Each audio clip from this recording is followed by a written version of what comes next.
Hello everyone, group homomorphism मा next topic छ हामीसँग प्रोपर्टिज अफ होमोमर्फिजम।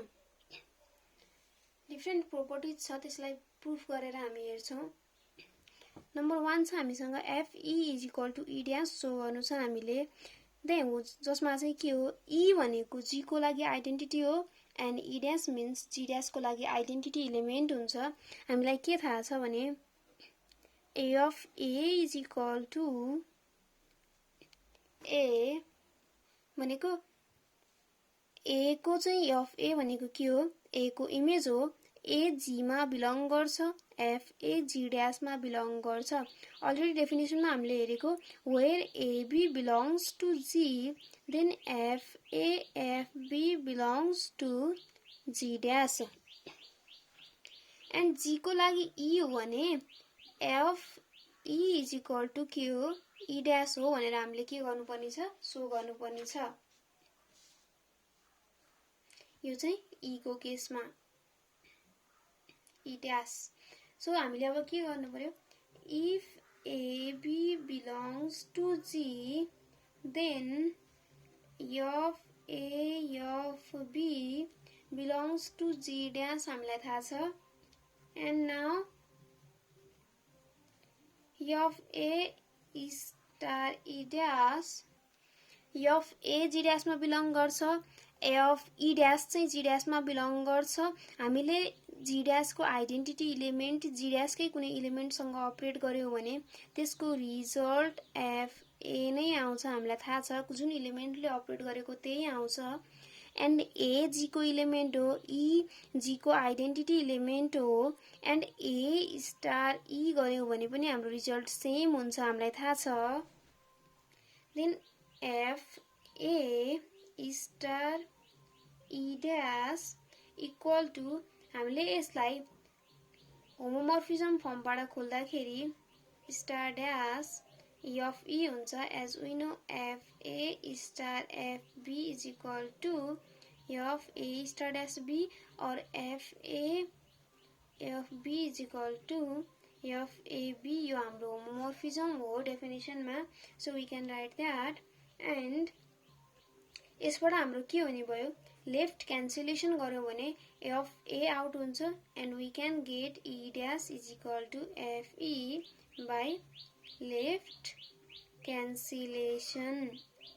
हामीले सो गर्नुपर्ने नि के थियो, F E is equal to E dash, F E is equal to E dash. Next छ हामीसँग F A inverse is equal to whole F A को इन्भर्स हामीले सो गर्नुपर्ने छ। Then since F A and यो त F A and F A inverse त both कुनको इलिमेन्ट हो, both belongs to G dash. F बाट भित्र हुने भ्यालु भनेको त बोथ केमा बिलोङ गर्छ, both belongs to G dash. किनभने यो as A and A dash belongs to G, F A dash belongs to G dash, belongs to G dash i.e. यसलाई हामीले के पनि लेख्न सक्यौं, F A inverse belongs to G dash. And हामीले अब के गर्न मिल्यो, यसमा हामीले F A G ड्याश को अपरेसन स्टार ड्याश ल्याऊ भने F A inverse is equal to अब के हुने भयो, F A into A inverse as F is homomorphism. F is homomorphism हो भने हामीले के लेख्न सकिन्छ, यो हाम्रो होमोमर्फिजमको डेफिनेसनबाट यो स्टेटमेन्ट लेख्न सकिन्छ। And then F A star dash F A inverse, यहाँ हामीले एउटालाई डट एनदरलाई स्टार मानेर चाहिँ लेख्दा पनि सकिन्छ। अपरेसन भनेको is equal to A into A inverse भनेको E हो एन्ड F E भनेको हाम्रो के हो, प्रिभियसमा हामीले सो गरेको F E is equal to E dash भनेको G ड्याश को लागि आइडेन्टिटी E ड्याश हो। सो हाम्रो के आयो, अब कुनै पनि दुईटा सेम ग्रुपको इलिमेन्ट अपरेट गर्दा त्यसको आइडेन्टिटी रिजल्ट आउँछ भने तिनीहरू के हुन्छ, एक अर्काको इन्भर्स हुन्छ। So F A inverse, F A inverse चाहिँ के को इन्भर्स हुने भयो, होल F A को इन्भर्स हुने भयो।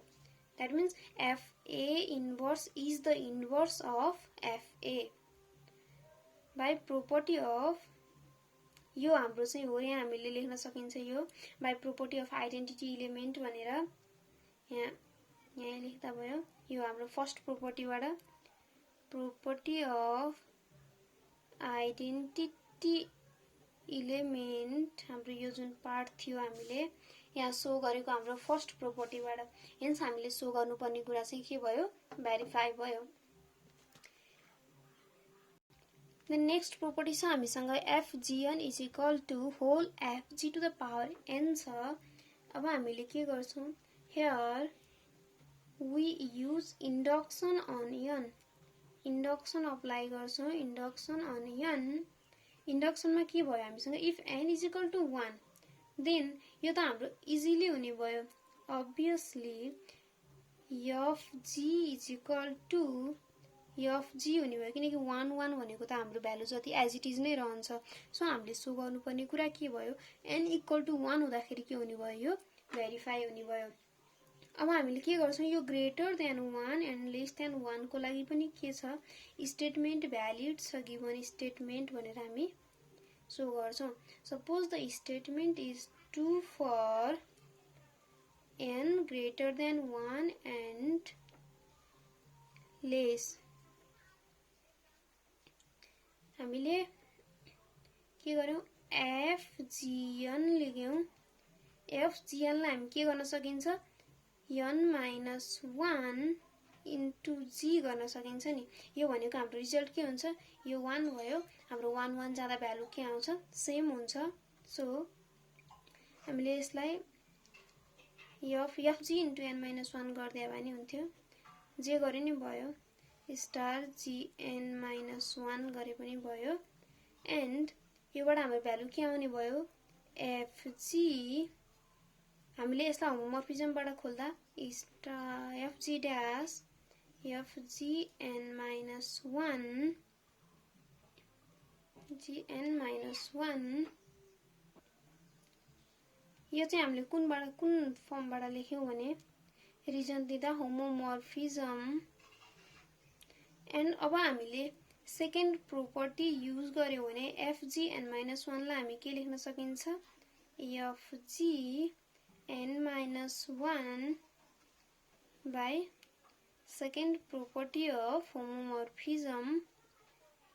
एन्ड अब हामी यो दुईटालाई हामीले अपरेट गर्ने हो भने हाम्रो रिजल्ट के आउँछ, fg को पावर 1 fg को पावर n माइनस 1 भनेको हाम्रो fg to the power n आउँछ। देयरफोर हाम्रो यहाँ के आयो, fgn is equal to fg को power n verified. And fourth property चाहिँ हामीसँग order of g is equal to n then order of fg divides n if f is homomorphism छ। हामीले अब लेट हामीलाई के दियो, order of g is equal to n दियो, i.e. कुनै पनि इलिमेन्टको as we know that g belongs to g and कुनै पनि इलिमेन्टको अर्डर चाहिँ के हुन्छ, जहिले पनि g to the power n is equal to e भयो भने त्यो त्यसको अर्डर हुन्छ where n is the least positive integer, n is the least positive integer. यो order of an element of ग्रुपमा हामीले हेरेको थियौं, least positive integer such that gn is equal to e भयो भने मात्रै के हुन्छ, order of g is equal to n हुन्छ। Then fgn is equal to as gn भनेको हाम्रो भ्यालु के हो, e हो, fe हो, एन्ड fe भनेको हाम्रो के हो, e ड्याश हो।